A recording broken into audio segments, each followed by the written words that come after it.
Hello. In first part we already learned about latitudes, and in this part we will learn about longitude and grid. What is longitude? The imaginary line joining the North Pole and the South Pole are called the lines of longitude or meridian of longitude. Longitude एक imaginary line है जो कि north pole और south pole को आपस में join करती है और इसे लाइन ऑफ लॉन्जिट्यूड या फिर लाइन ऑफ मेरिडियन का मेरिडियन ऑफ लॉन्जिट्यूड कहा जाता है. All these lines are of same length. ये सारी लाइन्स जो होती है सेम लेंथ की होती है. The maximum distance between the lines are two lines of longitudes is at the equator. जैसे इक्वेटर के पास वाली जो दो लाइंस रहती है लैटिट्यूड्स, उनकी जो उनके बीच में जो गैप रहता है वो सेम रहता है. इसी तरह से लॉन्जिट्यूड में भी जो मेरिडियन के पास में जो मेरिडियन के पास में जो दो लाइंस रहती है उनके बीच भी जो डिस्टेंस रहता है इक्वेटर की तरह ही मैक्सिमम रहता है.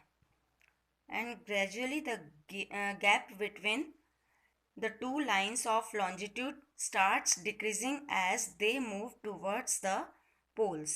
और जैसे जैसे ये लाइंस आगे पोल्स की ओर मूव होती हैं वैसे वैसे इनका साइज़ जो है वो डिक्रीज़ होने लगता है. जैसे इक्वेटर के अराउंड जो लाइंस थी वो भी जब अपने नॉर्थ और साउथ पोल की ओर बढ़ती है तो उनका साइज़ जो डिक्रीज़ होने लगता है. इसी तरह से इनका भी साइज़ डिक्रीज़ होने लगता है. वेयर दे मीट टुगेदर, और जहाँ पर ये एक दूसरे से मिलती हैं. Like the parallels of latitude, lines of longitudes are also numbered and their total number is 360.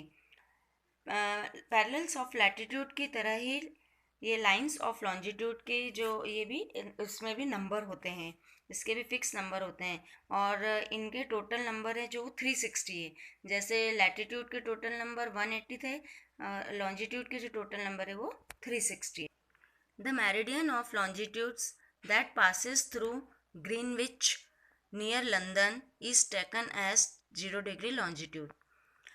ये जो मेरिडियन ऑफ लॉन्जिट्यूड है ये ग्रीनविच के पास एक लंदन एरिया है जहाँ से ये होकर गुजरती है और वहाँ पर इसका जो है वो 0 डिग्री लॉन्जिट्यूड होता है.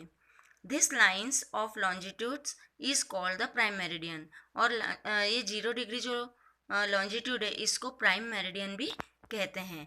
सो in this picture this is the prime meridian. ये जैसे उसमें इक्वेटर होता है तो इक्वेटर 0 डिग्री होता है, ऐसे इसमें लॉन्जिट्यूड्स में भी मेरिडियन होता है जो 0 डिग्री पर होता है. और ये जो मेरिडियन है ये नॉर्थ और साउथ पोल को जोड़ता है. अब जैसे इक्वेटर में क्या होता है, इक्वेटर का है जो नॉर्थ साइड का एरिया होता है वो नॉर्दर्न हेमिस्फीयर होता है और जो साउथ साइड का एरिया होता है वो साउदर्न हेमिस्फीयर होता है. इसी तरह से ये जो लॉन्जिट्यूड्स ऑफ लाइन है इसमें जो मेरिडियन है ये 0 डिग्री पर होता है और ये इसमें जो जब ये पोल्स की तरफ ये लाइंस बढ़ती हैं तो इसमें ईस्ट और वेस्ट दो पोल होते हैं और जो ईस्ट साइड का जो 0 डिग्री से लेके 180 डिग्री तक की लाइंस होती है, इतना एरिया जो है ये ईस्टर्न हेमिस्फीयर कहलाता है और प्राइम मेरिडियन 0 डिग्री से लेकर 180 वेस्टर्न साइड जो है उतना एरिया वो वेस्टर्न हेमिस्फीयर कहलाता है. और इसी तरह यहाँ पर जो ये मेरिडियन है, मेरिडियन के आसपास जो दो लाइंस हैं इनके बीच जो डिस्टेंस रहता है वो 0 डिग्री होता है और यहाँ पर सबसे ज़्यादा मैक्सिमम डिस्टेंस रहता है. जैसे जैसे ये लाइंस 180 डिग्री की और बढ़ती हैं मतलब वेस्टर्न और ईस्टर्न साइड में, तो इनका जो है ये गैप भी जो है धीरे धीरे डिक्रीज होता चला जाता है जहाँ पर और एक एंड में आकर ये एक जगह पर मिलती हैं. The area between 0 degree and 180 degree towards the east of the prime meridian is known as the eastern hemisphere. जैसा कि मैंने अभी बताया कि जो एरिया 0 डिग्री मेरिडियन से लेकर 180 ईस्ट की साइड है वो ईस्टर्न हेमिस्फीयर है. And prime meridian is known as the eastern hemisphere and marked as E, और जो ईस्ट की साइड जाता है जो 180 डिग्री की तरफ, तो वो उसको ई से मार्क किया जाता है नंबर के साथ। The area between 0 degree to and 180 towards the west of the prime meridian is known as western hemisphere. इसी तरह जब 0 डिग्री से लेके 180 वेस्टर्न पोल की तरफ जो लाइंस जाती हैं, तब 0 डिग्री से लेके 180 डिग्री के बीच में जो एरिया है तो वह वेस्टर्न हेमिस्फीयर कहलाता है। And is marked as W, और इसको डब्ल्यू से मार्क किया जाता है। The meridian of 180 degree E, east की साइड जो 180 डिग्री है उसको 180 डिग्री ई से मार्क किया जाता है। And 180 degree W is the same line and is called the international date line. अब जो ये मेरिडियन ऑफ 180 डिग्री ई और 180 डिग्री डब्ल्यू, ये दोनों जो लाइन होती है सेम होती है, तो इसलिए सेम होने के कारण इनको इंटरनेशनल डेट लाइन कहा जाता है। और इन्हीं लाइन के कारण जो कैलेंडर पर डे डेट ये सब जो चेंज होता है इन लाइंस के कारण ये होता है। Now grid, what is grid? The parallel of latitude and lines of longitude form a network on the globe which is known as grid. Globe पर parallel of latitude and lines of longitude, ये दोनों मिलकर एक network बनाती हैं। ये दिख रहा है यहाँ पर, ये लैटिट्यूड्स हैं, ये जितने भी लाइंस है ये लैटिट्यूड है, और ये जो ऐसी लाइंस जो भी हैं ये लॉन्जिट्यूड्स है, लाइंस ऑफ लॉन्जिट्यूड्स हैं। और ये दोनों इस ग्लोब पर जब ये एक नेटवर्क बनाती है, और यहाँ पर देखो ये बीच में जहाँ पर ये पॉइंट है, जहाँ ये दोनों लाइंस मिलती है, मीट होती है, तो ये पॉइंट्स है, जो ये पॉइंट है इसको बोलते हैं grid.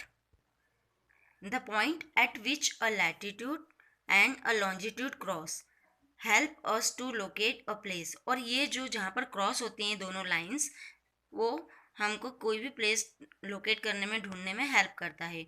To locate a place we must know its degree of latitudes and longitude, किसी भी प्लेस को हमको लोकेट करने के लिए लॉन्जिट्यूड और लैटिट्यूड की डिग्री पता होना जरूरी है। To locate a place, for example, Delhi is located at the point where 28 degree 36 north latitude and 77 degree 12 in east longitude cross on the globe। जब हमको दिल्ली को लोकेट करना होता है तो हम देखते हैं कि नॉर्थ में 28 डिग्री लैटिट्यूड और साउथ में 77 डिग्री लॉन्जिट्यूड, जब ये क्रॉस होती हैं तब वो वाला जो पॉइंट है ग्लोब पर वो प्लेस दिल्ली की है। तो इस तरह से हम ग्रिड के द्वारा क्या कर सकते हैं, किसी भी प्लेस को लोकेट कर लेते हैं। So this chapter is over now. Thank you and have a nice day.